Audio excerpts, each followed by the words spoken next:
The Federal and Chettinadu Public School jointly present Run for Health Karegudi Marathon 2025 on March 2. This event is co-presented by Global Mission Hospital and Research Institute, powered by Repco Home Finance, associate sponsor Sethu Bhaskara College.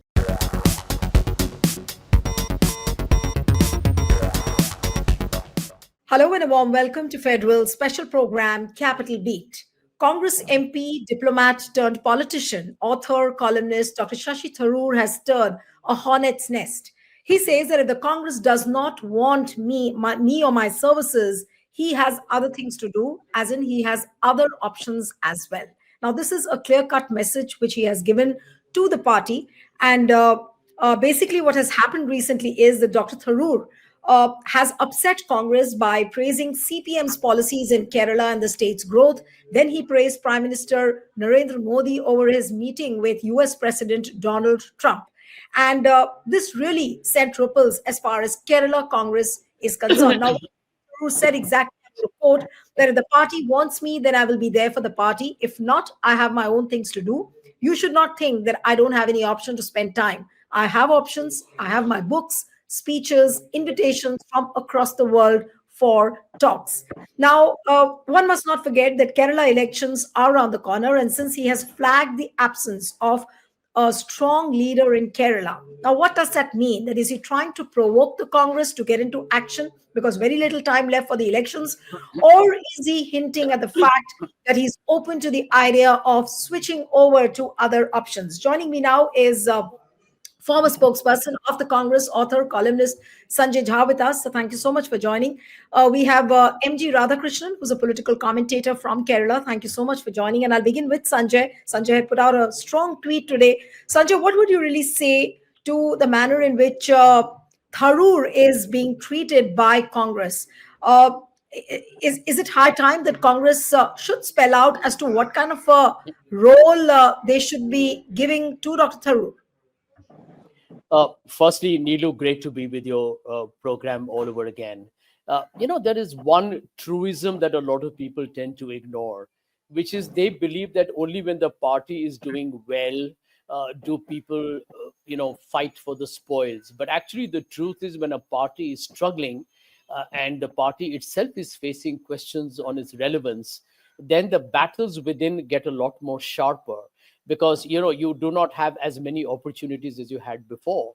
Now, if you look at Sashi's predicament at the moment, one is that he's a brilliant political personality by far. I would rate him in terms of his erudition, his complete knowledge of international politics, etc., at probably the highest level in Indian parliament today. If the Congress party as an opposition party is not able to leverage his strengths, his not just his communication, his intellectual depth, his ability to articulate policy views, then I think the Congress party is not making a prudent move to kind of leverage all the talent that it has. And my basic concern has been that at this point of time, the Congress needs to be in a very, shall we say, ready state to take on the BJP. Now, the advantages of the 2024 Lok Sabha elections have already begun to wither away, which you saw in the assembly elections of Maharashtra and Haryana. Now you have Bihar coming up. You will have many elections coming up the next year. And at the moment, after the loss of a lot of good talent, Sashi remains as one of the best voices that the Congress party has. So if Sashi is being he's not like a regular partisan politician. In the past as well, he's praised people when he's found something which he believes deserves some degree of what I would call as neutral recognition. And unfortunately, in India, our politics is so polarized that neither will the BJP leaders say anything good about the Congress, neither will the Congress say anything good about the BJP. It's like a tit for tat policy or a quid pro quo. The truth is that Sashi has always been a little above that kind of petty, parochial politics. I agree that in India, people see a red flag if you were to praise a prime minister, especially when it comes to the US trip. I do agree that Sashi may have a view that I also do not agree with. Right. But in the case of Kerala, he praised a certain policy of the CPM government. Clearly, the Congress should not get so upset about it for two reasons. Number one, CPM is part of the India alliance. CPM is not BJP to begin with. I agree, it's your bitter political rival in Kerala. That I'm not disputing. On the other hand, it's been your alliance partner in West Bengal. So, you have, it's like a very slippery slope where both your feet are on a banana peel. It's not an Right. easy one, but to condemn Shashi Tharoor for praising a CPM government's one policy, it should not make Congress believe that, he's going renegade or he's becoming a rebel. But I do believe that Shashi needs recognition. I want to end by just saying one point. I would have liked him to be the voice of the Congress in Lok Sabha as opposed to Adhir Ranjan Chaudhary. I mean, that was the popular opinion of a lot of people. Why did the Congress not take that decision? I'm sure Shashi also would have been very miffed about that. But Sanjay, one more question, and then I'll go on to Mr. Radhakrishnan. That has, in your view, has Congress really been unfair to Dr. Shashi Tharoor? In the sense that the way the things which he has flagged and he's been criticized in the party, not a clear stand has been taken on his future role or what he has to do during the coming elections. And there have been reports that he wants to he wants to be projected as the chief ministerial candidate of Kerala. Now, how does that fit into Kerala politics? I'll come to Mr. Radhakrishnan on that. But according to you, has Congress really been unfair to Dr. Tharoor? I don't think the Congress has been fair to him at all. I'll go back to the time when he was Minister of State for External Affairs. I believe he should have been the External Affairs Minister at that point of time itself. And number two, he was removed from the job on some very silly, almost absurd, concoction of some corruption. Lalit Modi accused him, and the Congress removed him from that portfolio and never really rehabilitated him in a proper sense. That's number one. Number two, anybody who knows Shashi, who's read his books or heard him talk, will tell you here is probably the best communications ambassador the Congress party can have. Absolutely. And where have you seen and he fought for the position of Congress president? Fair enough, that became skewed for different reasons. But why wasn't he made the voice in the Lok Sabha? I mean, look at it the other point. Even during the debate in Parliament on the Constitution, why wasn't Dr. Tharoor one of the principal speakers? So I think he has got a very legitimate reason to feel. I mean, nobody in politics is getting younger, right? And while in politics you can become a president like Donald Trump at the age of 79, the truth remains as well that in politics you want to be relevant, you want to be a player, you want to be making a difference. And there's nothing wrong in being in the opposition. But the Congress at this point has to realize that if you don't keep your house in order, you are headed for an existential crisis. And this at a time when people want to take on a very authoritarian and a sectarian government. So it's pretty bizarre. And I do hope Rahul Gandhi and Mr. Kharge and the Congress leadership do not allow this situation to escalate. I know Shashi well. He is a true blue ambassador for the idea of India. And it'll be absolutely tragic if the Congress is not able to keep him not just in the party, but giving him the respect and recognition that he deserves. Right. So, Mr. Radhakrishnan, what are you hearing from the Kerala political corridors? Many people are saying that he's about to join BJP. His options remain open, though he's spoken about his books, he's spoken about his speeches and other engagements, which he can get into, and I'm sure he will. But what about the options of going and joining BJP? Is that option also somewhere in the backdrop or in the backstage?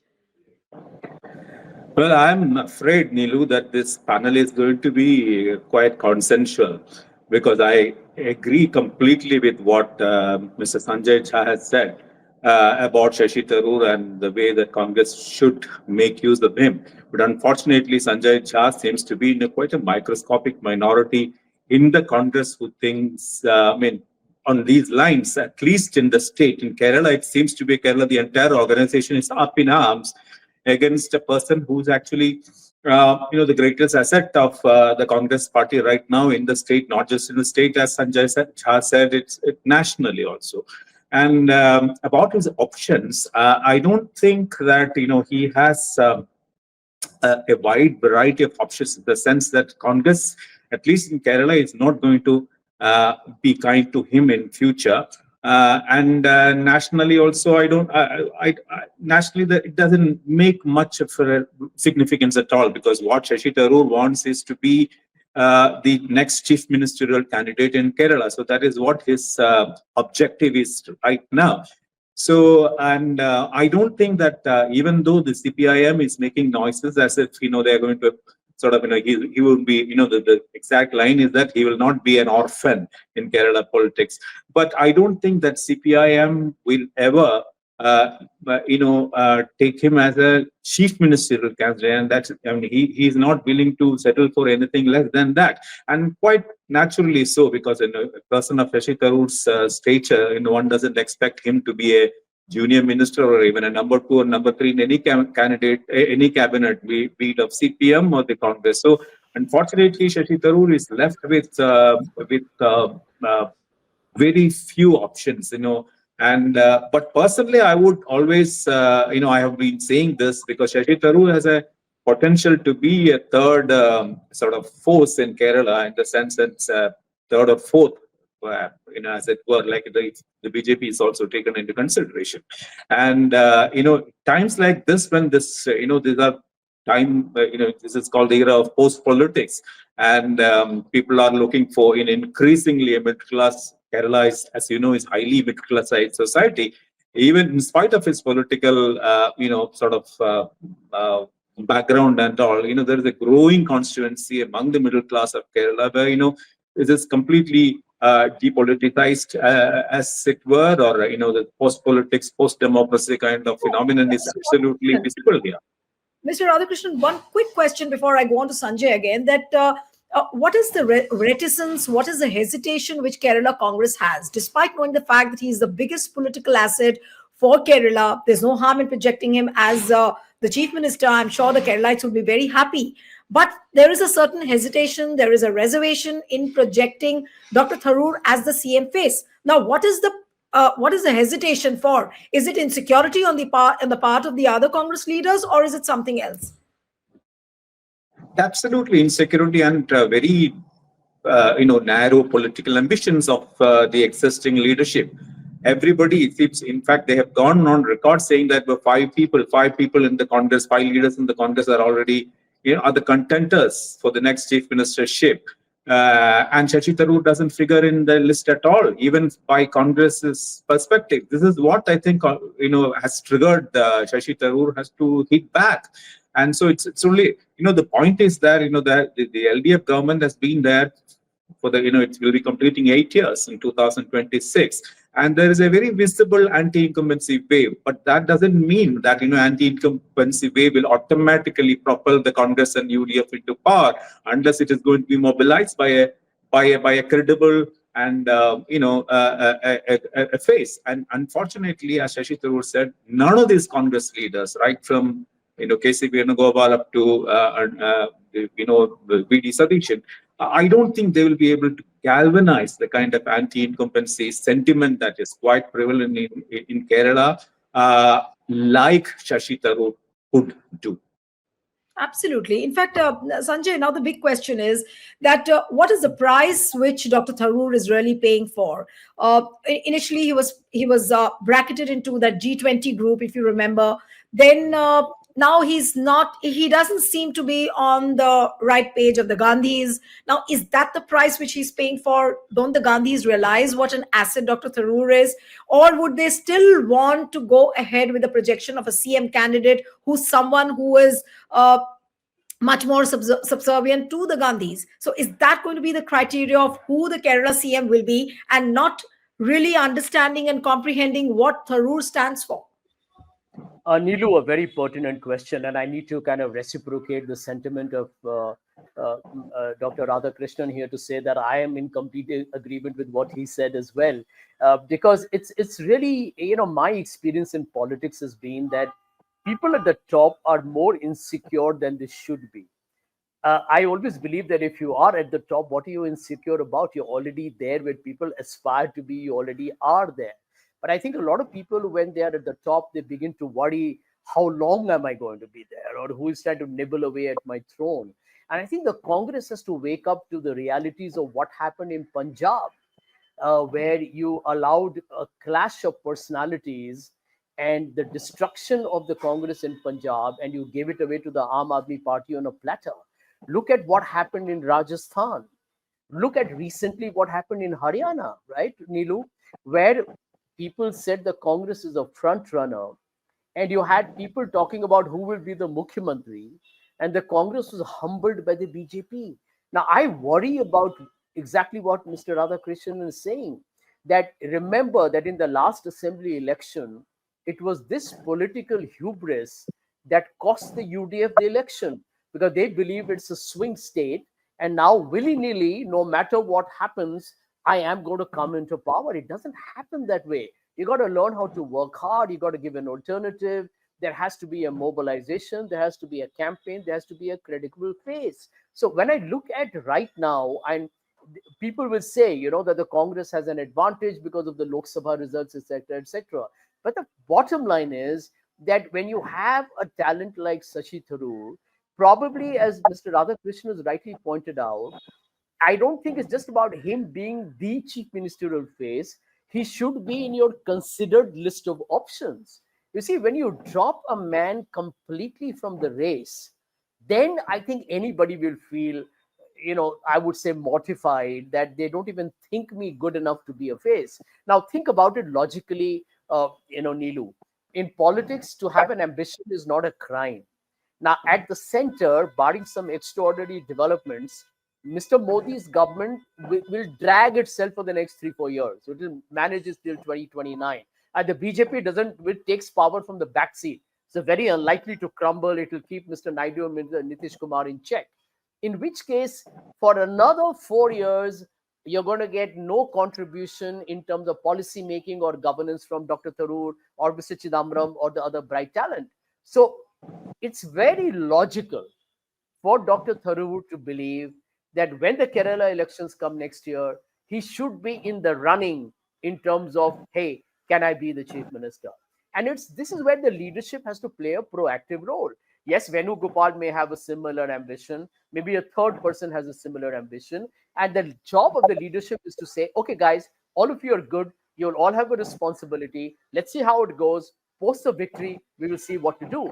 But if you're not going to have a conversation, you're going to block out somebody, you're going to stonewall a dialogue, or you're going to tell somebody, I'm sorry, but you're too English speaking, you are in Delhi, you're already an MP, why do you want to upset the state apple cart, etc., then you are going to create resistance, which is exactly what is happening at the moment.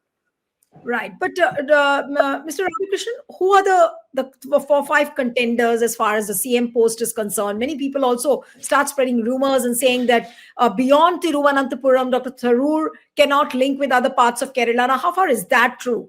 Now, what is the criteria for the Kerala Congress now to pick up? Of course, there's insecurity. They are insecure of Dr. Tharoor. But what are the other criteria which has been in the past for selecting the CM face of Kerala Congress? Well, Kerala, in spite of its progressive image and all, Kerala caste is a major factor that decides, maybe not very sort of openly, but that is a very strongly visible, strongly, powerful sort of factor in deciding who gets the next possibility, gets chance, especially in Congress and UDF. So according to the convention, or even that convention is more or less invented recently, but the next chief ministership has to go to a Nair community. A Nair community is the upper caste Hindu, is a Hindu upper caste Hindu group, and so all these 4 or 5 guys who are in the reckoning are right from K.C. Venugopal, V.D. Sadishan, who is opposition leader, and then K. Muralidharan, who is who's also an MLA MP and also the son of the late K. Karunakaran. And these are the 3 major faces. And the 4th one is K. Sudhakaran, who is the KPCC president. But there seems to be a consensus even in the contest against him. So these 3 are the most important. And Ramesh Chennithala, of course, I forgot his name. And Ramesh Chennithala, having he's the most senior-most person, and who was a home minister when Chandi was in power, and who was tipped to be the next chief minister in 2021 if the UDF was to win. but nothing happened. So these are the four phases now. And so Shashi Tharoor, in spite of him being the most popular Congress leader according to all the opinion poll surveys that were held, that were done by most of the newspapers in 2024 Lok Sabha elections, most of the media groups in 2024 elections, Shashi Tharoor was number one and all the others are far behind. In spite of that, his name doesn't figure in the Congress presentations and the UDF presentations. So that is very important. So even this, he also belongs to this Nair community, and very not happy to say this caste thing, but that is the reality that is just staring at Kerala right now. And so that is why all these four, and Shashi Tharoor being an outsider. Right. Okay. So one last question, and I'm going to wind up the program. Sanjay, to you. How about the possibility of Dr. Tharoor joining BJP? Now, the very fact that he's a staunch supporter of the idea of India, he talks about secular politics, he speaks about the unity, diversity, and he does that well. Now, how far is he going to stretch this? Can he go to the extent of joining BJP? Because I know for sure that you are great friends with Dr. Tharoor. Maybe in your off-the-record conversations, what have you really picked up? Is he really going to join BJP? Well, Neeru, I'm going to just say it up front. I don't think Dr. Tharoor will even contemplate coming an inch close to the BJP. His entire writing, his entire philosophy, his entire politics is based on inclusivity, is based on oneness, is based on a syncretic India. And I think that basically defines him. You know, when you're in your mid-60s and you have had a glorious career both in parliament and outside, I don't think he's going to, allow that credibility or that reputation to be tarnished with being seen with basically what are called as more communal forces or more, sectarian politicians. I do feel, however, that at this point of time, it's a tough one for him because people like Dr. Tharoor would have loved to be framing an education policy or being in the middle of this entire, Sure. the turbulence in Ukraine and Gaza, etc. So, it's not easy when you're a learned man, when you're an intellectual. You see, under Mr. Modi's government, if you're a learned man, if you're educated, or if you're an intellectual, you're seen as some kind of a, political liability, right? And I feel Tharoor is an asset not just to Congress, but to Indian politics or to our public discourse. So I don't see him getting sucked into the BJP space at all. And therefore, I'm just going to request the Congress leadership through your channel, reach out. He's such a decent man. He's a humble man, actually. For a lot of people who have been in his position, they would be extremely arrogant. He's so accessible. He's so down to earth. He campaigns for people. I remember at short notice, he came home for dinner. He doesn't, he just hasn't got any, chip on his shoulder. So I think the Congress party needs to just get a little real, recognize good people. For God's sake, if not now, then when? Absolutely, absolutely. And one cannot dismiss what you have said and also what Mr. Radhakrishnan said. But let's wait and watch as to how soon or how sooner can Congress really put its house in order as far as Kerala Congress is concerned. And we'll have to wait and watch. Thank you so much, Sanjay, Mr. Radhakrishnan, for joining on the program. And one appeal to the viewers who are watching this discussion, subscribe to our channel, send us a feedback, and stay tuned to the Federal. Thank you.